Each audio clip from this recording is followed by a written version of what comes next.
আসসালামু আলাইকুম। আমি ডাক্তার কামরুল, সকলকে শুভেচ্ছা জানাচ্ছি।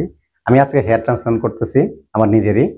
এটা আমাকে আমার যে গুরু, আমার স্যার উনি বলছেন যে ২০০০ গ্রাফট তোমার সুন্দর হবে। তো আমার চুলের যে অবস্থা আপনারা হয়তো একটু পরে দেখতে পারবেন।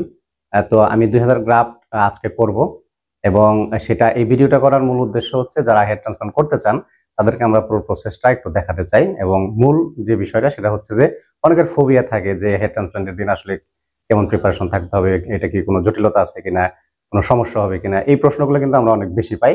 তো সেই প্রশ্নগুলো যাতে একদম এট এ গ্ল্যান্স আপনারা খুব অল্প সময়ে এটা বুঝতে পারেন যে আসলে এটা কোনো প্রবলেম নাই।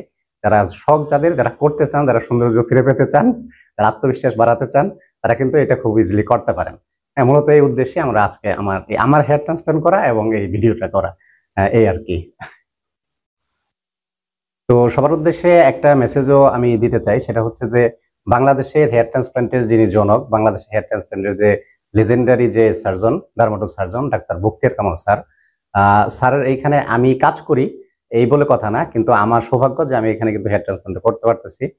তো সে কারণে আমি আজকে নিজে মানে আমার খুব ভালো লাগছে যে এটা আমি নিজের কিন্তু কোনো চিন্তা ছিল না যে আমি হেয়ার ট্রান্সপ্লান্ট করবো।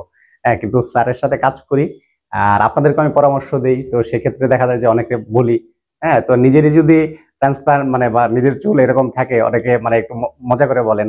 হ্যাঁ, সেই কারণে কিন্তু মূলত জিনিসটা মানে কমপ্লাই করার জন্য আমি হেয়ার ট্রান্সপ্লান্ট করি। আদারওয়াইজ হেয়ার ট্রান্সপ্লান্ট এমন জিনিস না যে আপনাকে করতেই হবে, বিষয়টা কিন্তু এরকম না।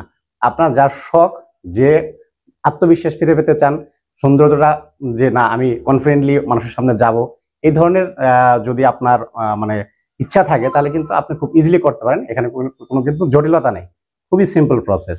হ্যাঁ, তো ধন্যবাদ সবাইকে।